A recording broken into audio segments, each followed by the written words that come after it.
Today, it is raining, and you are sitting comfortably inside your home. Watching the water slide down the double-pane glass, you feel safe and warm. But tens of thousands of years ago, our ancestors had no protective walls.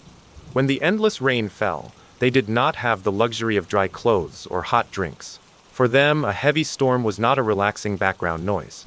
It was a direct, physical threat to their very survival, forcing them to fight against nature with nothing but their raw intelligence. When rain falls continuously, a wet body loses heat far quicker than in dry air. A cool breeze against soaked skin can rapidly drop core temperatures, triggering deadly hypothermia, even when it is well above freezing. Our ancestors witnessed friends and family collapse from the cold. Learning that staying dry was a matter of life and death, they realized that physical strength alone could not save them. Survival required immediate action, a dedicated plan, and a profound understanding of how to manage heat loss. The first line of defense against a relentless storm was finding a natural rock shelter or a deep cave. These geological formations acted as natural fortresses, blocking the wind and keeping the rain at bay. However, finding a cave was only the beginning of the struggle. Not every rock overhang was safe or dry, and many caves were damp, dark, and filled with moisture. Early humans had to actively select, clean, and modify these rocky spaces to turn them into livable, secure sanctuaries for their families. When heavy rain poured down, water would naturally flow into the cave entrances, threatening to flood the living area. Prehistoric-style stick figures solved this by building small clay and soil dikes at the entrance to block the incoming water. They also dug deep drainage trenches that successfully channeled the rainwater away from their sleeping quarters. This active water management kept the interior floor dry, preventing dampness from ruining their living space and ensuring their temporary home remained safe. Even with drainage trenches, the cave floor remained cold and damp, making it dangerous to sleep directly on the ground. To insulate themselves, they built elevated sleeping platforms. They began by laying down a solid foundation of pebbles and dry stones to raise the bed above the damp floor. On top of these stones, they layered dry branches, soft forest moss, and thick animal hides. This multi-layered design successfully trapped body heat, keeping them insulated and warm during the freezing nights. On the open, treeless steppes where caves did not exist, ancient humans had to build their own shelters from scratch.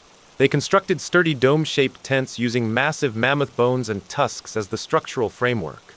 They lashed these heavy bones together using durable animal sinews and leather thongs. To make the tent waterproof, they draped multiple layers of thick animal hides over the frame, securing the edges tightly to the ground with heavy boulders to withstand the fierce winds. In a prolonged storm, keeping the campfire burning was a matter of survival, but wet wood is impossible to light. Recognizing this, our ancestors planned ahead by collecting and storing large piles of dry firewood, bark, and tinder deep inside the cave before the rains arrived. They designated specific, dry storage zones far away from the damp entrance. This careful planning ensured they always had a reliable supply of fuel to maintain their life-saving fires, no matter how long the storm lasted. Letting a fire burn too brightly would quickly exhaust their precious supply of firewood. To conserve fuel, they developed a clever technique of burying hot coals beneath a thick layer of ash. This restricted the oxygen flow, keeping the embers alive in a slow-burning, dormant state for hours. When they needed to cook or warm themselves, they simply blew gently on the glowing coals to revive the flames. This method saved wood while ensuring they never had to restart a fire from scratch. Keeping a fire burning inside an enclosed cave created a dangerous problem, as thick smoke could quickly fill the space and cause suffocation. To solve this, ancient humans utilized large animal hides hung near the ceiling to direct the airflow. These hides acted as natural ventilation sails, channeling the rising smoke towards the high crevices of the cave ceiling. This clever engineering allowed fresh air to enter from the cave mouth, while safely pushing the toxic smoke out through natural stone chimneys. Standard animal hides would quickly absorb water, rot, and lose their insulating value in the rain. To prevent this, prehistoric-style stick figures developed a sophisticated method of leather tanning. They thoroughly scraped the inner flesh from the hides, then rubbed them with animal fats, fish oil, and brains. This chemical treatment filled the microscopic pores of the leather, creating a durable, water-resistant barrier. This process turned stiff skins into flexible, windproof, and waterproof garments. Even after tanning, the high humidity of a prolonged storm could cause mold and bacteria to grow on their clothing. To combat this, they hung their newly crafted leather garments directly over the smoke of their campfires. The smoke deposited organic compounds, including pine tar, onto the fibers of the leather. This smoke-curing process acted as a natural preservative, preventing rot, keeping the leather water-resistant, and neutralizing odors that might attract dangerous predators. Wet feet quickly lose heat, leading to numbness and severe tissue damage. To protect their feet, ancient humans stuffed dry, fibrous grass inside their leather shoes. This dry grass acted like a disposable sponge, absorbing any moisture that seeped in while trapping pockets of warm, static air around the skin. This simple insulation system kept their feet warm and dry, allowing hunters to traverse wet, muddy terrains for hours without suffering from frostbite or trench foot. Stepping outside to hunt during a severe storm was extremely dangerous due to slippery mud and poor visibility.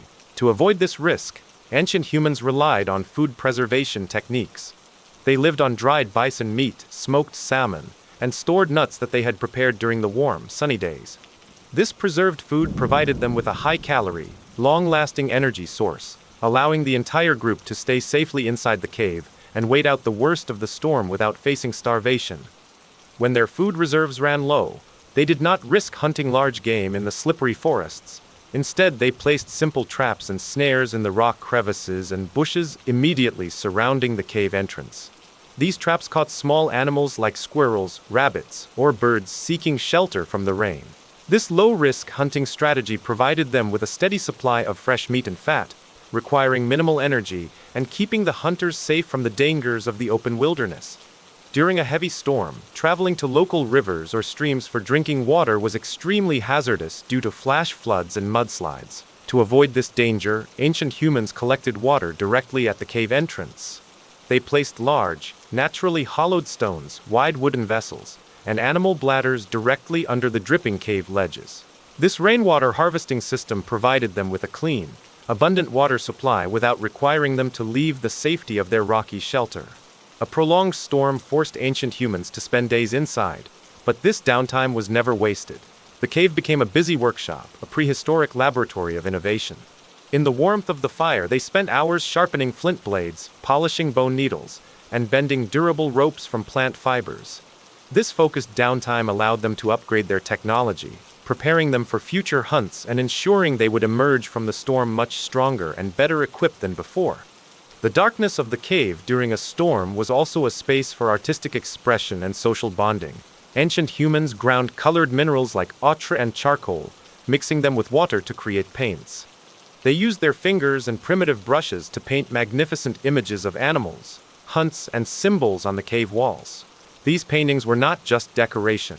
They were a visual record of their beliefs, a way to connect with the spirits, and a sacred method of bringing the community together. As the rain drummed outside, the elders gathered the younger members around the glowing fire. In the flickering light, they shared epic stories of great hunts, ancestral journeys, and survival secrets. This oral tradition was the primary way to transmit vital geographical and biological knowledge across generations. By listening to these tales, the children learned where to find shelter, how to read weather signs, and how to survive the next great storm, keeping their heritage alive. When the storm finally passed and the skies cleared, the wet ground became a valuable asset. The heavy rains had softened the earth, leaving behind a blank canvas of mud. Every animal that walked through the forest left deep, clear, and easy-to-follow footprints. Prehistoric-style stick figures immediately left their shelters to track game, using these mud prints to locate prey with ease. What began as a destructive storm ended up providing them with the perfect hunting conditions. On the treeless steppes, the structural integrity of their mammoth bone tents depended on a surprising physical property of animal sinews. When sinews get wet, they expand and loosen slightly, but as they dry in the sun after a storm, they shrink and tighten with immense force. Prehistoric-style stick figures understood this mechanism. They used this natural contraction to automatically tighten the joints of their shelters, binding the heavy mammoth bones together even more securely than before the rain. The success of their small game traps also relied on simple mechanical principles that worked flawlessly in wet conditions. They constructed deadfall traps using a heavy, flat stone balanced on a delicate wooden trigger. When an animal touched the trigger to reach the bait, the heavy stone collapsed instantly, securing the catch. These mechanical traps operated silently and continuously day and night, allowing early humans to harvest protein without wasting energy or risking exposure to the freezing rain. Endless rain drenching the ancient world was not a tragedy, but a powerful catalyst for human advancement. It forced our ancestors to innovate, cooperate, and master their environments. It drove them to build warmer beds, invent water-resistant clothing, and develop efficient food preservation. In the quiet darkness of the caves, the rain helped forge our technology, language, and culture. We did not survive the endless storms despite our weakness. We survived because the rain taught us how to be human.